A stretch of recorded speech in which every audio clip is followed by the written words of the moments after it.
Hello ဒီနေ့မှာတော့ခလေးလူကြီးမကြံလူတိုင်းကြိုက်ကြတဲ့ယူရီးယားကြက်ဥချောင်းအနီလေးလောက်စားကြမယ်။တန့်ရှင်လက်ဆက်ပြီးစားလို့ကောင်းတဲ့အပြင်ကိုလောက်ရလဲလွယ်လို့ဗီဒီယိုလေးကိုအဆုံးထိကြည့်လိုက်ကြရအောင်နော်။ခလေးတွေကတော့ကြက်ဥချောင်းအနီလောက်ဖို့အတွက်ပိုင်ပစ္စည်း17မျိုးပေါ့နော်အားလုံးကိုစုထားပြီးတဲ့ဒါဆိုရင်တော့သူ့ရဲ့အသေးစိတ်လေးကိုလိုက်ကြည့်လိုက်ရအောင်နော်။ကြက်တရေမပါတဲ့ကြက်သားနှုတ်စင်ကြက်ကြိတ်ပြီးသား 1kg ပါမယ်။ကြက်ဥ3လုံးပါပါမယ်။ငရုတ်ကောင်းမုတ်အမဲရောင်လက်ဖက်ရည်စွန်းနဲ့တစွန်းထမင်းစားစွန်းနဲ့ဆိုရင်ဇွန်းဝက်ပါပါမယ်။ပြောင်းကော်မုတ်ထမင်းစားစွန်းနဲ့2စွန်းပါပါမယ်။ပီလောပီနံကော်မုတ်လည်းပဲထမင်းစားစွန်းနဲ့4စွန်းပါပါမယ်။ဘေကင်းပေါင်တာလက်ဖက်ရည်စွန်းနဲ့တစွန်းထမင်းစားစွန်းနဲ့ဆိုရင်ဇွန်းဝက်ထည့်ပါမယ်။ကြက်သွန်ဖြူအမုတ်ကိုလည်းထမင်းစားစွန်းနဲ့တစွန်းခက်မမောက်လေးထည့်ပါမယ်နော်။ရှာဝယ်ရလွယ်အောင်လို့တစိမ့်တွေအကုန်ပြထားပေးပါတယ်နော်။တကြားကိုထမင်းစားစွန်းတစွန်းထည့်မယ်။စားကိုလက်ဖက်ရည်စွန်းတစွန်းစာထည့်မယ်။ပြီးသွားတာနဲ့ကြက်သားမုတ်ကြတော့ထမင်းစားစွန်းနဲ့တစွန်းခွဲစာထည့်ပြီးတာနဲ့အားလုံးရောလိုက်မယ်နော်။အဲ့နောက်တော့စောစောကချိန်ဆပြထားတဲ့အမုတ်တွေမှန်သမျှအားလုံးကိုတနေရာထဲမှာရောမွေထားလိုက်ပါမယ်နော်။ဒါမျိုးအမုတ်တွေကိုနှက်ဆက်အောင်လုပ်ပြီးမှအသားနဲ့ရောလိုက်မယ်ဆိုရင်အသားရဲ့အရသာပို့ပြီးတော့အရသာရှိတဲ့နှက်ဆက်ဆက်လဲပို့ဖြစ်တယ်ရှင်။ Okay အခုဆိုရင်တော့အားလုံးစင်သစ်ဖြစ်ပြီးမိုးစားလုပ်လိုက်ရအောင်နော်။ဒီနေရာမှာကြက်ကြိတ်ပြီးသားမရှိဘူးကွာကိုကြက်ရမယ်ဆိုရင်ရေခဲနဲ့တုံ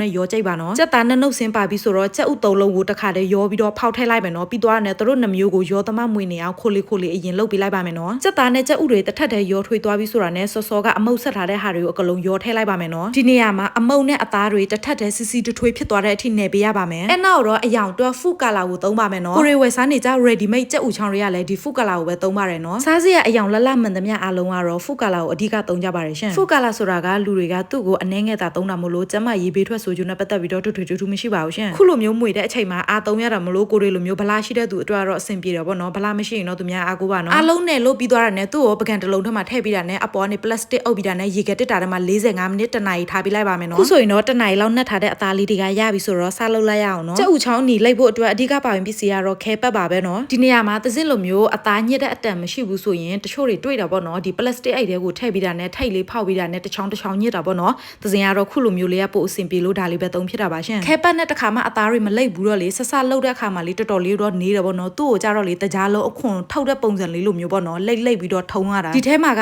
ဗီဒီယိုကိုပေးမြန်ထားလို့ဒါကြည့်ကောင်းသလိုဖြစ်တာပေါ့နော်တကယ်တမ်းအပြစ်မှာတော်တော်လေးကိုကြာတာပေါ့နော်လိမ့်ရင်နဲ့မှနည်းနည်းမြန်လာသလိုဖြစ်တော့တစ်ခါလှုပ်ရင်တော့9ချောင်း6ချောင်းလှုပ်လိုက်တာပေါ့နော်နောက်ဆုံးမှာတော့နှစ်ပေါင်း9သိန်း9,000လောက်လိမ့်ရတဲ့ကြက်ဥချောင်းနီလေးတွေအားလုံးပြီးသွားပါပြီဒါဆိုရင်တော့သူ့ကိုစပေါင်းလိုက်ရအောင်ပေါ့နော်ဒီနေရာမှာပေါင်းအိုကြီးရှိတဲ့သူတွေကတော့အကြီးသုံးပေါ့နော်တစ်ခါတည်းပေါင်းပေါ့နော်သစင်ကတော့ထောက်ရပြင်းတာနဲ့ပေါင်းအိုသိန်းနဲ့ပဲ2ခေါက်ပေါင်းပါမယ်သူ့ကိုပေါင်းတဲ့အခါအနည်းဆုံး45မိနစ်ကနေတနာရီလောက်ပေါင်းပေးရပါမယ်နော်ခုဆိုရင်တော့45မိနစ်ကြော်ပေါင်းပြီးသွားပြီဆိုတော့ねသူ့ကိုထုတ်လိုက်ပါတော့မယ်နော်ခုမှကြည့်မိတဲ့တော်တော်လေးများတယ်နော်ကိုကလေးဘာပဲလှုပ်စား over တင်းလို့ဖြစ်နေပြီအများကြီးလှုပ်စားလိုက်ရမှာအလိုက်တွေကိုခွာတဲ့ခါကျရင်လေပေါင်းအိုးကနေတန်းချပြီးတာနဲ့တန်းမခွာနဲ့နော်အရန်ပူပါတယ်ရှင်အနည်းဆုံး15မိနစ်လောက်အေးခံပြီးမှခွာပါနော်ကိုကတော့လက်တော်ပူသွားပြီခုဆိုရင်တော့တန်းစားလို့ရပါပြီပေါ့နော်သစင်ကတော့ခုလိုမျိုးပေါင်းပြီးသားကိုစားရတာတိတ်ပြီးတော့မကြိုက်ဘူးအဲ့ဒါကြောင့်မလို့ကြော်ပြီးတော့ပဲစားပါမယ်ကြော်တဲ့ခါကျရင်လေအပြင်ကအခွန်သားလေးကကျွတ်လေးနဲ့အတွင်းသားအီလေးနဲ့ပို့ပြီးတော့စားကောင်းတယ်အချောင်းလေးတွေကဝယ်စားသလိုမျိုးချောမို့တော့မဖြစ်ဘူးပေါ့နော်ကိုကလက်ယူရတယ်ဆိုတော့လေ professional လည်းမဟုတ်ဘူးဆိုတော့ ready made ထုတ်တွေကကြတော့သူများဆက်နဲ့အချောင်းလိုက်လို့တော့ပေါ့နော်ကိုကကြတော့လက်နဲ့လိပ်ပြီးတော့အချောင်းလုပ်ရတယ်ဆိုတော့လေဒီလောက်အနေထားရောက်တာကတော့မစိုးဘူးလို့ပဲပြောရမယ်ဒါဆိုရင်တော့အရသာအနေထားလေးစမြည်ကြည့်လိုက်ရအောင်နော်အေးတော့မခံဘူးပေါ့နော်ပူကြီးမှန်းတိနဲ့ကိုစားပြန်ရင်ပေါ့နော်သွားတွေပဲနေကျွတ်ထွက်ကုန်မလဲမသိဘူးအရသာကတော့တကိုက်ဆိုတကိုက်ထူဘာမှပြောစရာမရှိဘူးပေါ့နော်ကြက်ဥချောင်းနီရတာပါပဲဝါစားရတဲ့အသားထချွတ်တော့လုံးဝမတူပါဘူးနော်အသားအရန်များတာတိတာတယ်ပြီးသွားတာနဲ့စ